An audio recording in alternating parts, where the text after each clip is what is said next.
Everyone, welcome to সঙ্গী সাথী পাঠশালা। আজকে আমরা ক্লাস 11 সেকেন্ড সেমিস্টারের হিস্ট্রির যে ফার্স্ট চ্যাপ্টার, তোমাদের সেকেন্ড সেমিস্টারের ফার্স্ট চ্যাপ্টার এবং সিলেবাস অনুসারে ইউনিট 4 এর যার নাম রাষ্ট্রের প্রকৃতি এবং উপাদান, তার রাষ্ট্রের প্রকৃতি ও উপাদান এর সাজেশনটি আজকে আমরা দেব। এখানে গুরুত্বপূর্ণ প্রশ্নগুলি আজকে আমরা তোমাদের সাথে আলোচনা করে দেব।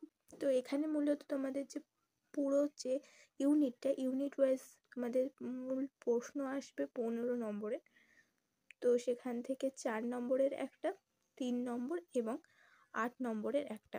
তো প্রথমে আমরা 4 ও 3 নম্বরের প্রশ্ন সাজেশনটি দেখে নেব। প্রথম প্রশ্ন হচ্ছে, কৌটিল্যের অর্থশাস্ত্রের বিষয়বস্তু সম্পর্কে আলোচনা করো। কৌটিল্যের মণ্ডল তত্ত্ব বলতে কি বোঝো? রাষ্ট্রতত্ত্ব বা সপ্তাঙ্গ তত্ত্ব বলতে কি বোঝো, এর পরিচয় দাও।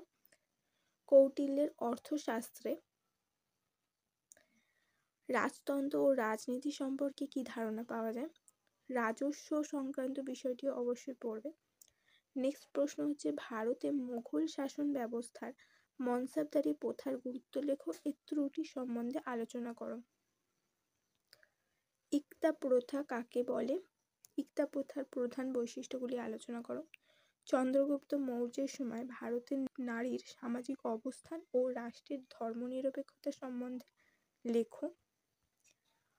অর্থশাস্ত্র বিতর্ক সম্পর্কে যা জানো লেখো।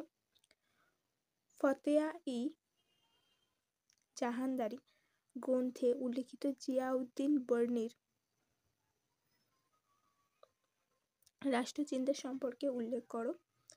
নেক্সট হচ্ছে, সপ্তম হেনরির প্রবর্তিত রাজবংশের নাম কি? তার প্রতিষ্ঠিত রাজবংশকে কেন নতুন রাজতন্ত্র বলা হয়, আলোচনা করো।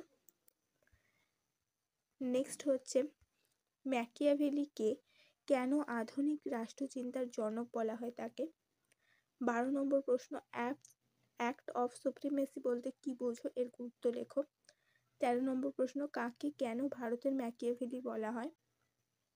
14 নম্বর প্রশ্ন এবং 3 অথবা 4-এর জন্য এর শেষ প্রশ্ন, সিসেরোর রাষ্ট্রদর্শন সম্পর্কে লেখো।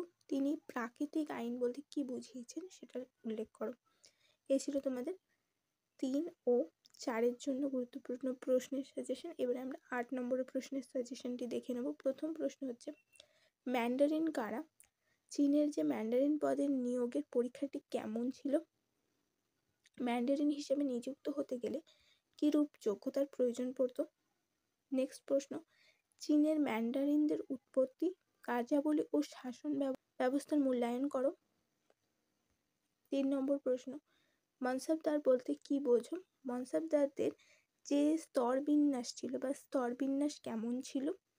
পুরো মনসাবদারটা খুব গুরুত্বপূর্ণ, এটা কিন্তু খুব ভালো করে পড়বে, প্রত্যেকটা বিষয় খুঁটিয়ে পড়ে নেবে। তাদের দায়িত্ব কি ছিল? মুঘল আমলে মনসাবদার ব্যবস্থা সম্পর্কে আলোচনা করো। 4 নম্বর প্রশ্ন, পারস্যের খাতরব বা স্ট্যাট্রাপ কারা?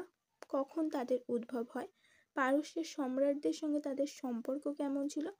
পারস্যের কোন সম্রাটের আমলে তাদের সর্বশেষ বৃহৎ বিদ্রোহ সংঘটিত হয়েছিল এবং কেন হয়েছিল? 5 নম্বর প্রশ্ন, পারস্যের খাতরব বা স্ট্যাট্রাপ ও চীনের ম্যান্ডারিন ব্যবস্থার উপর বর্ণনা দাও এবং এই দুটোর মধ্যে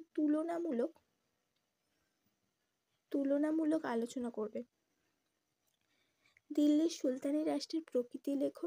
ধর্মাশ্রয়ী রাষ্ট্র বলতে কি বোঝো, অথবা ধর্মাশ্রয়ী রাষ্ট্র বলতে কি বোঝো?